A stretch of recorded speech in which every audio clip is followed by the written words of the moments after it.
They say we should have known better than to fall so deep down into this rabbit hole. Get we found. ready. It's time again to venture down the rabbit hole into the world of cybersecurity. You're plugged into the podcast for security leaders and practitioners with a business sense.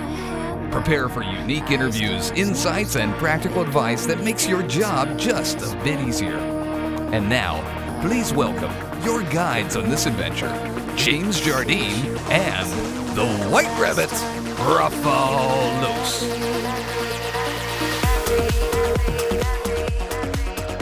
All right. Good morning, good afternoon, and good evening. Welcome down the Security Rabbit Hole to yet another edition of the Down the Security Rabbit Hole podcast. Returning guest James is back as well. What's up, dude? I'm ready for a great discussion here. I mean, it already started off fantastic beforehand. Yeah, this was epic before we started. This could really turn into an interesting. Yeah, this could turn into an interesting shooting match. I see what you did there. All right, let's waste no time then. This topic is something I'm interested in because, guys, I saw this headline and I posted this on the LinkedIn page. If you haven't checked that out, please go subscribe. I don't know, do you subscribe? Do you follow? I think it's follow. Please go follow. But follow. Yeah. But so July 21st, the headline reads, I kid you not, this is on Gartner.com. Gartner predicts by 2025, cyber attackers will have weaponized operational technology. That's the industrial IoT or IoT thing. Operational technology environments to successfully harm or kill humans. I read that and went, what?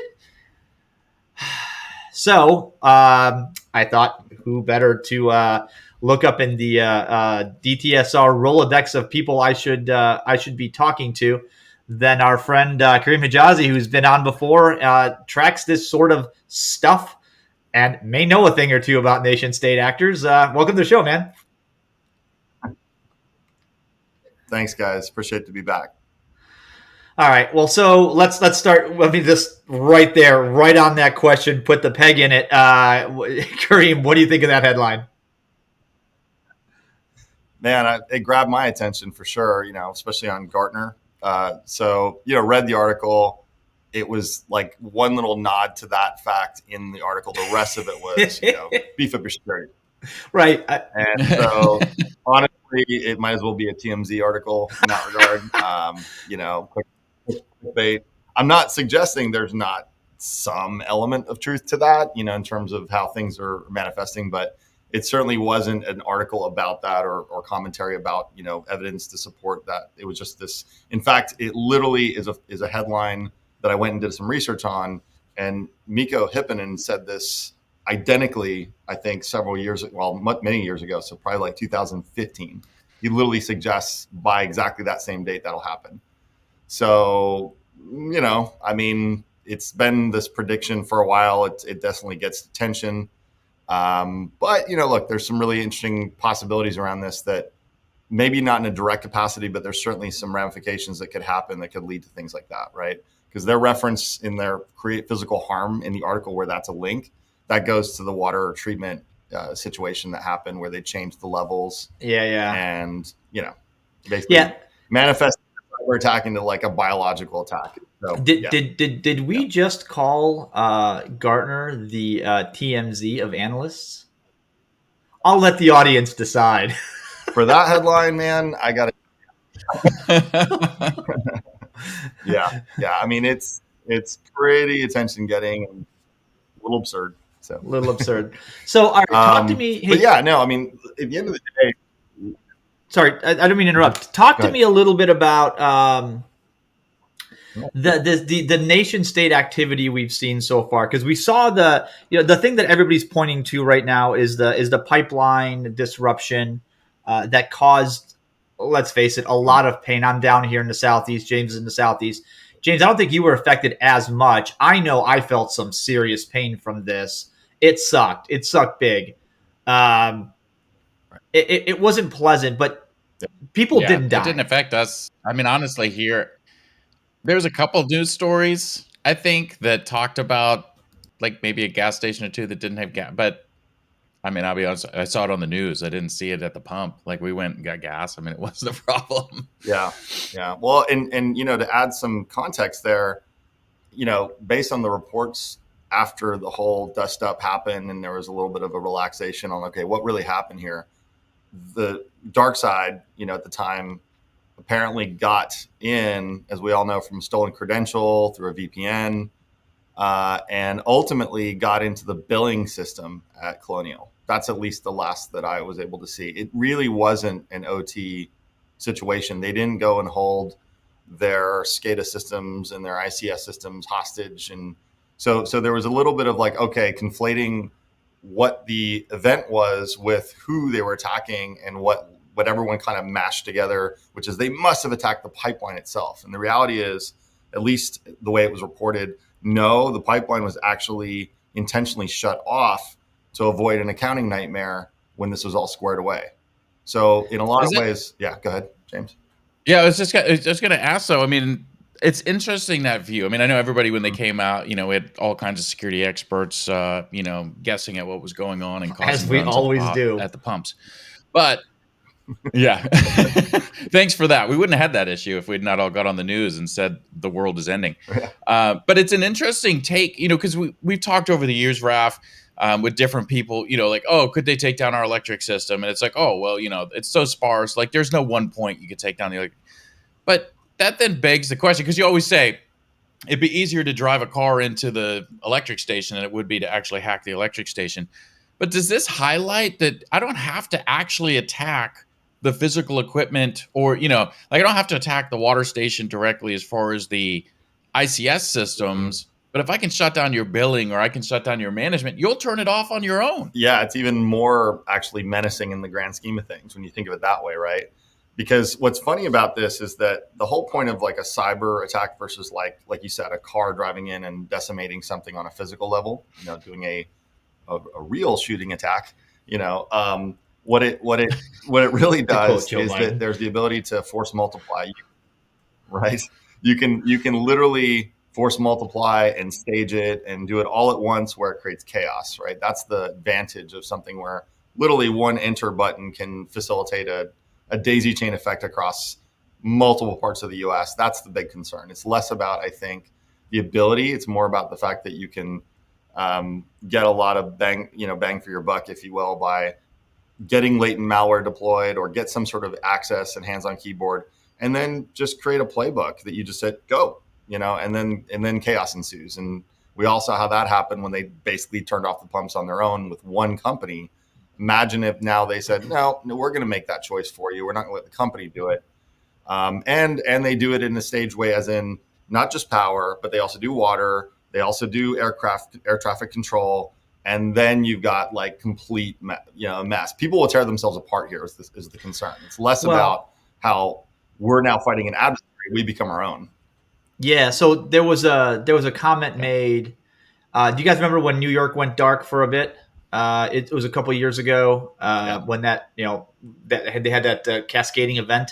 There was a comment made by some major newscaster about how long do you think it is that New York City can go without power before the city tears itself apart? And the answer was probably about 12 hours of total darkness before chaos starts to be, people can't leave their high rises, right? You're on the 40th, 30th, 50th floor and you can't leave because you have to go down 50 flights of stairs. That ain't going to happen. Food starts to go bad. There's no lighting. Like chaos comes on pretty quick, and it's disproportionately affecting large cities. And as America gets more large city centric, the type of attack that Gartner's referencing here, sort of accidentally, I think, or incidentally, becomes more possible because, looking at what operational technology is, it's the controls that operate, not to be too blunt about it, but the things that operate industrial equipment, right? So it's the chlorine mixers at the water treatment facility. It's the pumping stations. It's, potentially parts of the electrical grid, although I'm not necessarily sure if that's always included or not. But it's those pieces of it that control our lives, whether we wanted to or not. I mean, the stoplights, right? All those types of things. And you shut some of that stuff down. You don't even have to necessarily shut it down. You have to corrupt it enough or cause chaos enough, as we saw, to get the system to go into uncertainty mode, and then we have to pull the plug because we don't know what's going on. We get to turn it, especially when you're talking about, the mixture of chlorine in drinking water, like that could kill a lot of people, or at least make them very sick very quickly. So sensationalist headline aside, have you guys seen?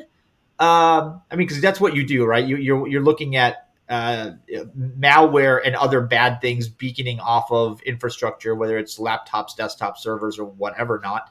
Are you seeing a lot of OT equipment coming back with beacons off of them? Is that a real threat right now? So yes, so definitely. And what's really interesting is because we're able to see the proliferation from like a corporate environment, or now sadly a work from home environment or cloud, into a corporate environment, and then bounce effectively in OT despite segmentation, right? That's the issue, right? So it's all about that. And then you bring up a good point, because the article, or rather the report that Gartner put out, they're talking about killing people. They weren't talking about mass chaos. So I want to sort of, I'll self-correct myself here.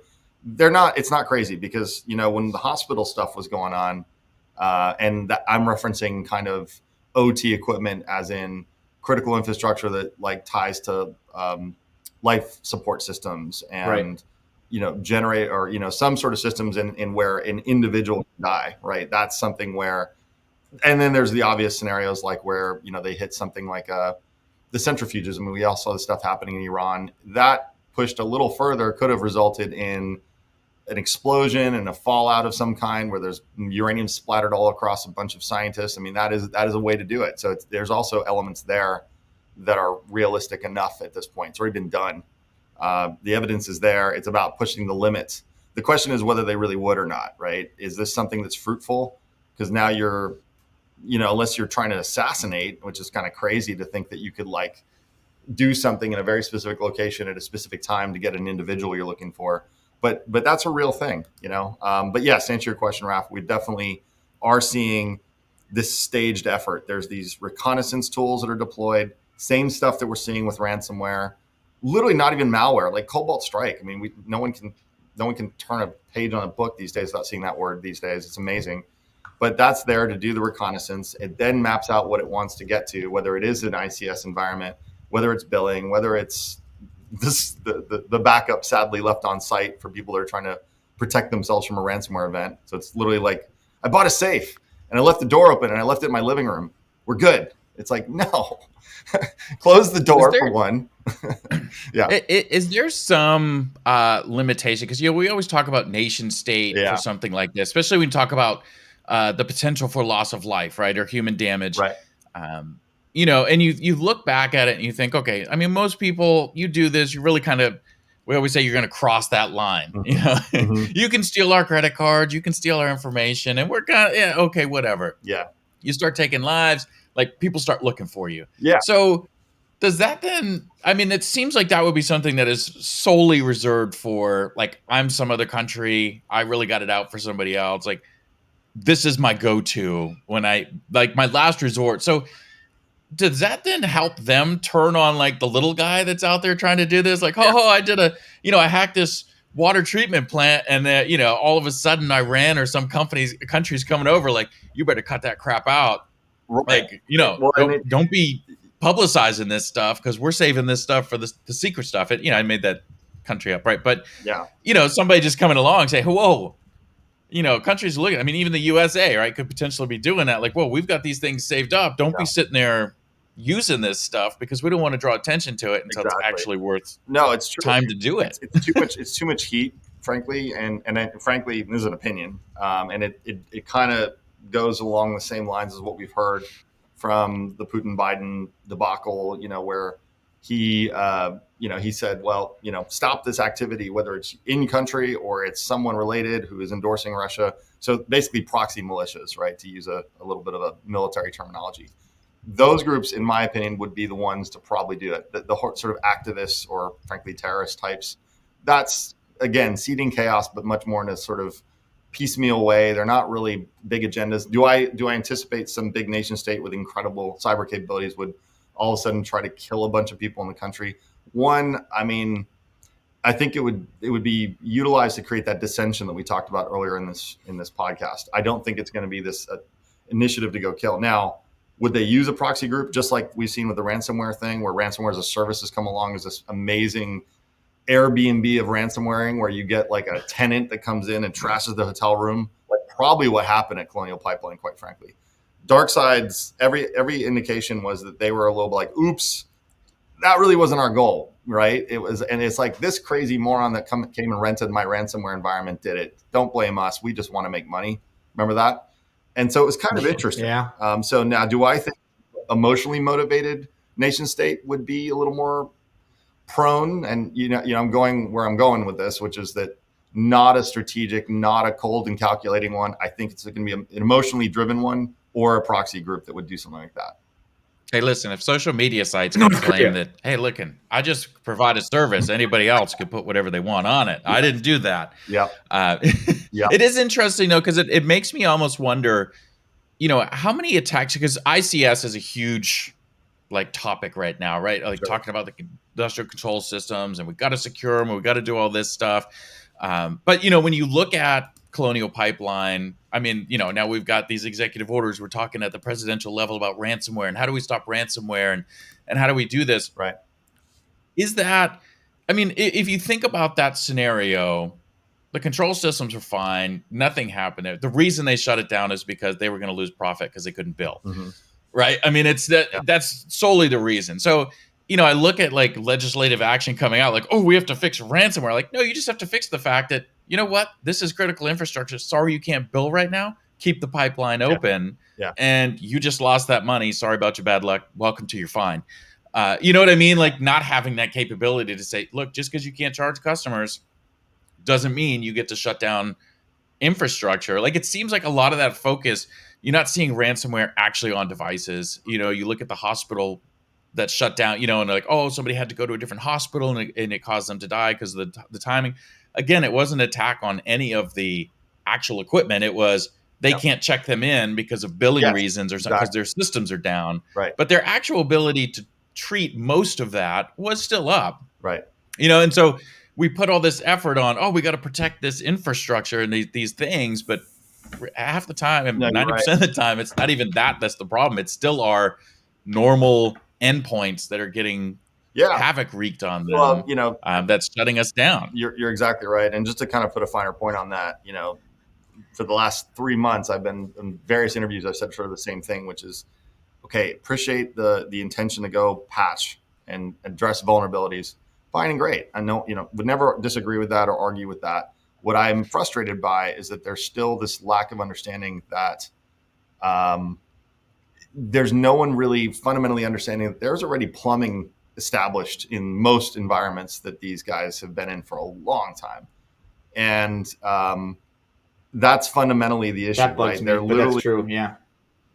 Yeah. And that's the problem, is that there's this, I agree with James entirely. There's a bit of a shiny object, or, a little bit of an ADHD, like that one. Okay. Ransomware. It's like, no, these are broader symptoms of an underlying systemic disease, and you're not being curative. You're band-aiding that cancer.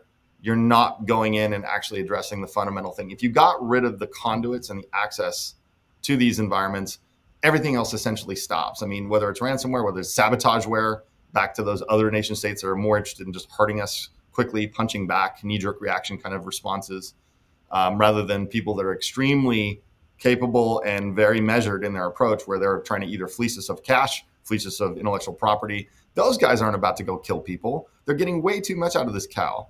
The milk is freely flowing. Why the hell would you go slaughter any of it, right? You don't need steak. You got milk. You're great.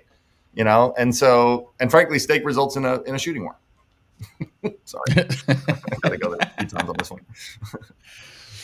That's true, though. You look at the dollars that they're getting from ransomware and some of this other stuff. Why would you change that methodology and go to something, like I said, that kind of crosses that line? To all right, people are really going to start taking notice here. I mean, Colonial Pipeline, yes, that brought up notice, but that's because probably they didn't expect that. Oh, I shut down your billing system. We will shut everything down. Right. Like, Yeah. we didn't see that coming, Right, exactly. And so, yeah, I mean, I think that, in looking at this objectively, there's too much to be had in the near term to ruin all this. That's a lot of infrastructure these guys have spent money and time on. The worst thing for them in the world is groups like us that come along and illuminate the infrastructure they spent money on. They're like, damn it, now we got to spend more money and I got to get off my couch, my gold-plated couch. That's literally what's going on right now. And it's not incredibly painful, but it's getting there now where they're like, crap, we got to think about whether someone like Prevailion's in there looking at us. This is going to be a problem, right? Which is a really cool feeling for me. It's kind of scary too. But at the same time, it's a good feeling, yeah.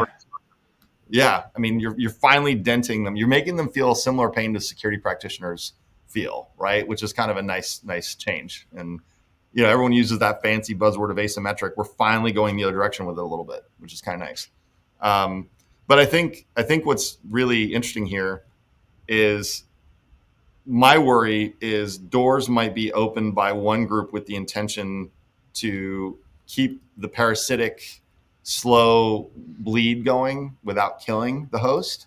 And that conduit or access is then, unfortunately, it's just like any other kind of weapon. If it gets in the wrong hands, then you got an issue because they'll be very brazen and impetuous and cavalier with that access. And now we have something that we're really not even, and who are we going to go get, right? This is a little faction that decides to do it. Maybe they're from a country that we deem to be an adversary, but the country didn't endorse it.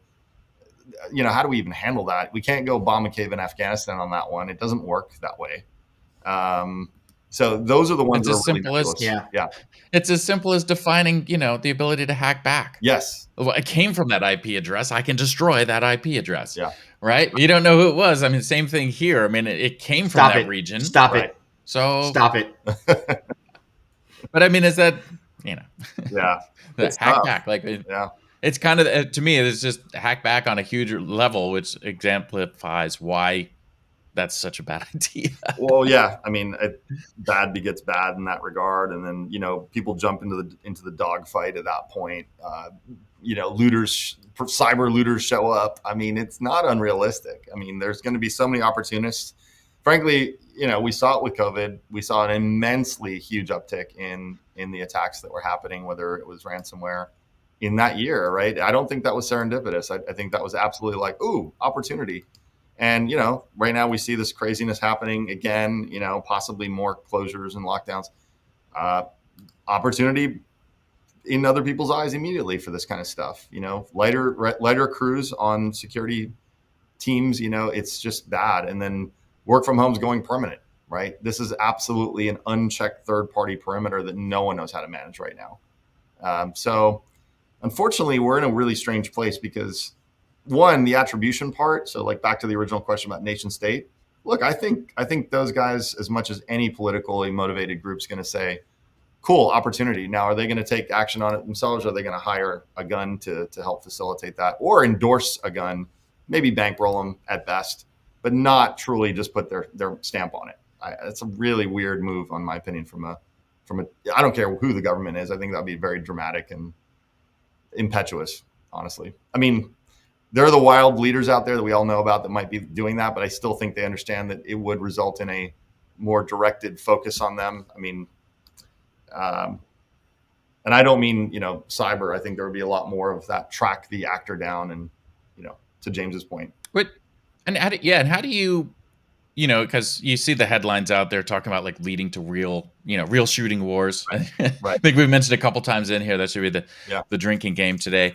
But how do you sit there from taking it from like cyber to kinetic when you're looking at this and you say, okay, I saw this happen. And Colonial, we use this multiple times this episode, right? But they hit billing systems or whatever. I don't know the full details of it, but they didn't actually hit pipeline stuff. Right. You hit a hospital, you hit their billing systems or their registration system, but you don't actually hit their critical stuff.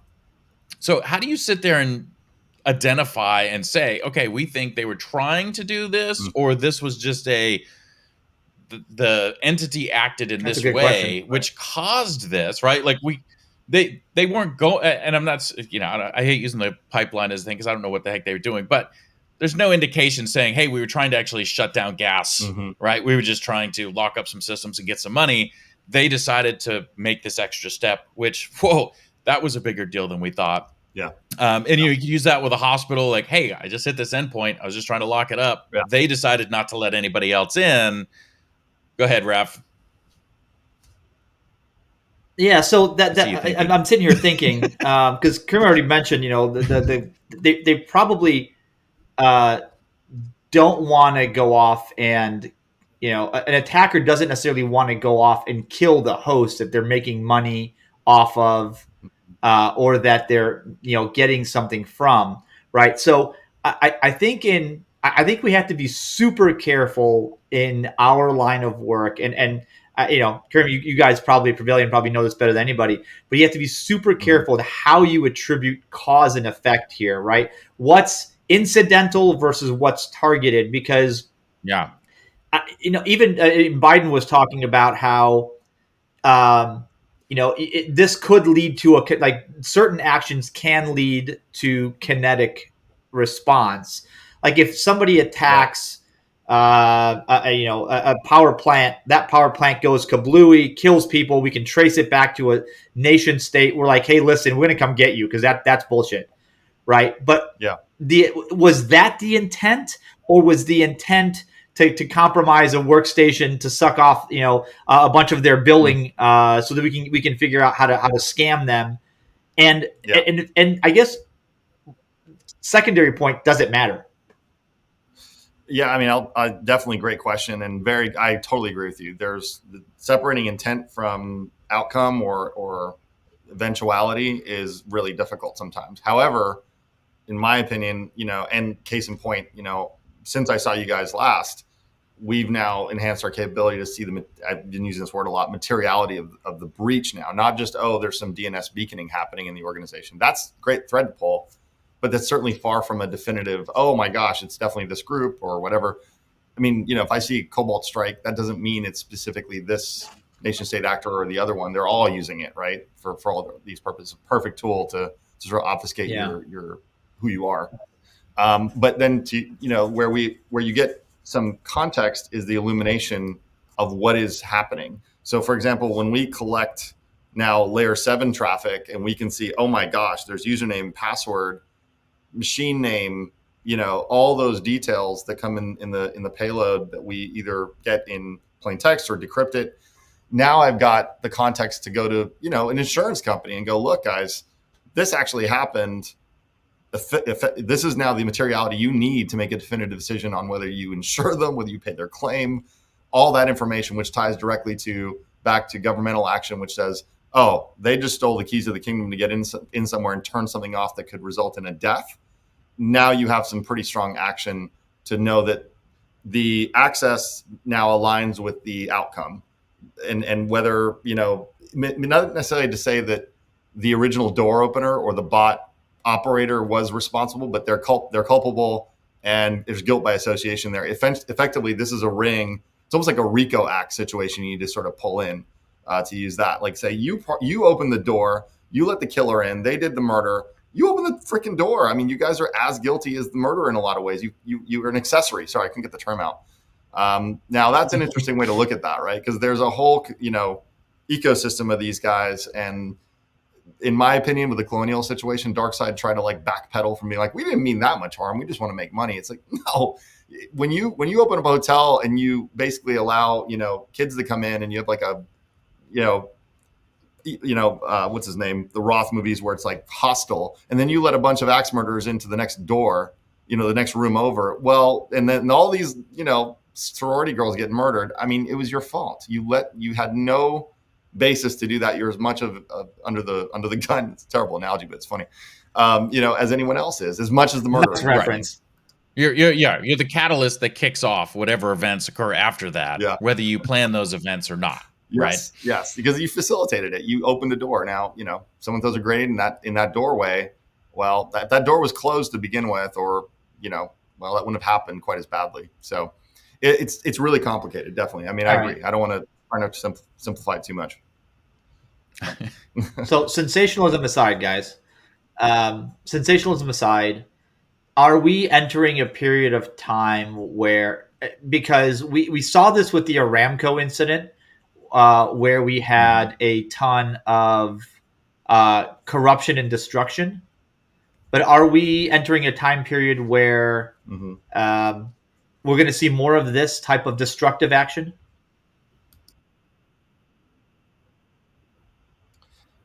Yeah, it's a good question. I think that kind of depends on how, back to use the parasite analogy, if that parasite ultimately, or virus, decides that the host is now at its last leg, and it's sort of, I don't know, it's primed to go to the slaughterhouse. I mean, we could, and it may not be the decision by a major actor, a nation state group. It could be that we could see the rise of another hacktivist group. We haven't seen that in a while, right? It's been quiet. I mean, anonymous, gone effectively. Not much action, or we don't have a lull sec, like a sec, whatever the little factional group out of that group come around. Yeah, they're a little humorous and not exactly the most threatening group, but there could be one like that. There could be one that sort of spins out with all the angst and the frustration that the pandemic's caused, and people feeling desperate. People that feel desperate with skills is a scary proposition. And we're seeing more tools, right? Correct. I mean, are the tools getting better? That tools and access. Just like when we had that, right? Like the low ion LOIC, orbit cam, like you've got stuff like that where I just download it and click a button, and I just feel this way today, so I'm going to do it. Yeah. That I think same thing we see with everything with security. Like, it's just exploding with people getting into it. Right. They're like, I want to dabble with this, and we've got tools that make so much of this stuff so easy. Yep. That why wouldn't we expect to see more of this happening? Just like we see more people going in and doing web attacks, more people doing these type of things. Like, they're gonna start being more. And I agree, like when you look at the political landscapes and you look at everything that's going on, there's lots of motivation. Yes. I think for people that are disgruntled to say, you know what, I'm going to go ahead and try this. Like, nobody gets caught on the internet. Right. And right. And the access is coin operated now. You don't have to facilitate it yourself anymore. It's there. And so it's kind of scary. You literally go out there and you say, I'd like access to X. It's a vending machine. Yeah. The dark web's a vending machine, frankly. You just insert coin and get access. And it's pretty terrifying. So it's just not what it was, 10, 12, 13 years ago when we were looking at the lull sex and all that, where they were really whizzing people with Twitter going, I will hack FBI on Friday. And they already had the access to the FBI 2 months ago, and they just make it look like the drop happened then. So it made them really look more powerful than they really were by saying, I will do this on this day, no matter how much defenses you have up. It's because they've already established that access. They already knew what they were going to be doing. And that is now happening at a grand scale and in a syndicated fashion, where now literally it's almost, you have a Chinese menu of what you want to get to.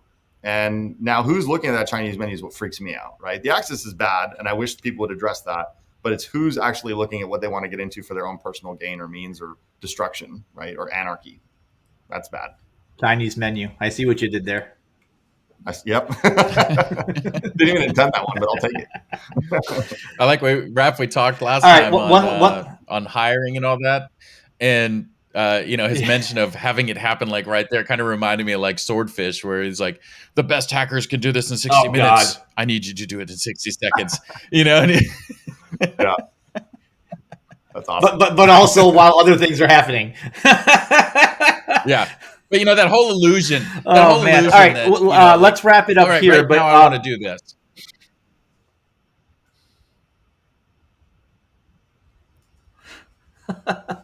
Hey, let's wrap it up here, guys, because great discussion. I think we've kind of covered most of it. And as we run out of time here, I don't want to talk. There's a couple of topics we could go into here as well, but let's wrap it up. Karim, thanks for joining us again. It's been great having you on the show, bringing your expertise and your insights. And James, always a pleasure, man. Yeah, definitely a great conversation this time. This is one of those ones that is interesting and fun, and wish we had more time for it. Absolutely. Enjoyed it. Thanks, guys. What's the line from Man on Fire? I wish you had more time. Remember that line, Gracie? He's got the guy strapped into with the bomb, and he says, I wish you had more time." All right. Thanks, guys. Folks, thanks for listening. This has been another awesome edition of the Down the Security Rabbit Hole podcast. Karim Hijazi from Prevailion with insights and experiences here shared with us. And James, as always, thanks for listening. We'll catch you another time, another place on another Down the Security Rabbit Hole podcast. Ciao, y'all. As we fade out on another Down the Security Rabbit Hole episode, we'd like to encourage you to chat with our hosts and guests using the Twitter hashtag #DtSR. Please check out the show notes, catch up on any episodes you may have missed, and subscribe so you don't miss a future episode. Our website is whiterabbit.net, WH1T3RABBIT.net. So on behalf of Rafal, James, for now it's goodbye. We'll see you soon on another Down the Security Rabbit Hole podcast.